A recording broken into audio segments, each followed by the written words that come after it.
Una rivelazione potente ha appena scosso la notte di Napoli, lasciando tutti i tifosi del nostro amato Napoli in stato di massima allerta. Siamo tornati con un nuovo aggiornamento caldo, uno di quelli che nessuno vuole perdersi, portando informazioni freschissime direttamente dai retroscena azzurri. Come sempre, restiamo saldi nella nostra missione di alzare il livello, offrendoti tutto ciò che è più recente, più affidabile e più decisivo per il futuro del club. Ma prima di entrare nel tema che sta già facendo parlare tutta la città, lascia un like. Iscriviti al canale e attiva la campanella, il tuo supporto è fondamentale per il nostro lavoro. Perché oggi, nei corridoi interni del Napoli, si sta preparando qualcosa di davvero grande. E la novità di oggi riguarda un nome giovane, promettente e che ha già iniziato a suscitare dibattiti all'interno del club, Mattia Zanotti. Terzino destro italiano under 21. Attualmente in forza a Lugano è considerato uno dei talenti più interessanti della nuova generazione.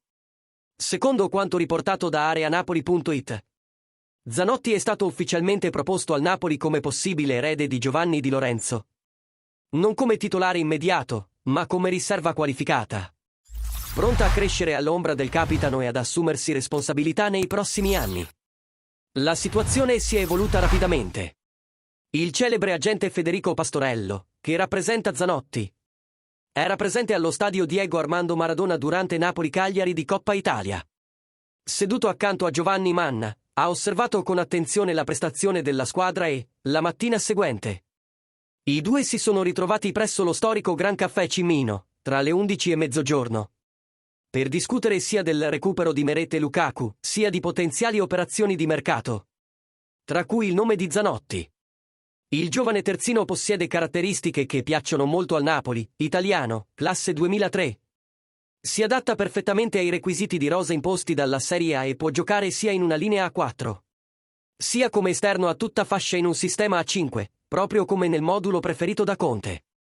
La sua versatilità ricorda molto i primi anni di Di Lorenzo, e l'idea di averlo come suo apprendista piace allo staff tecnico. Inoltre, Zanotti sta crescendo notevolmente a Lugano, lo stesso campionato che ha contribuito allo sviluppo di Di Marco e Calafiori prima del loro boom nel calcio italiano. Secondo lo stesso Pastorello, il giocatore è impaziente di tornare in Serie A, deciso a dimostrare il proprio valore dopo una sola breve apparizione in prima squadra con l'Inter sotto la guida di Simone Inzaghi. Il Lugano, dal canto suo, si è detto disponibile a trattare, chiedendo una cifra poco superiore ai 10 milioni di euro, non ancora definitiva, ma già circolante come base per l'operazione. Per il Napoli, questa opportunità diventa ancora più rilevante considerando la situazione di Pasquale Mazzocchi, che potrebbe lasciare il club già a gennaio.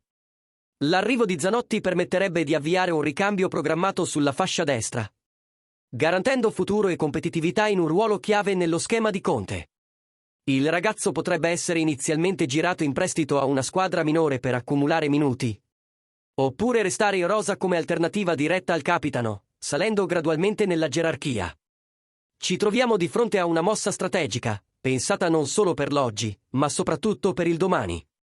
Zanotti ha velocità, buoni numeri in termini di assist, visione offensiva e capacità di marcare avversari rapidi.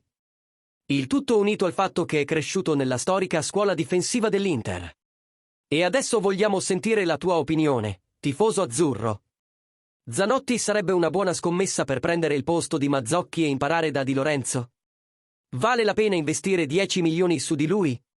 Scrivilo nei commenti qui sotto, e se vuoi sostenere ancora di più il nostro lavoro quotidiano, lascia un super thanks, il tuo aiuto dà una spinta enorme al nostro canale.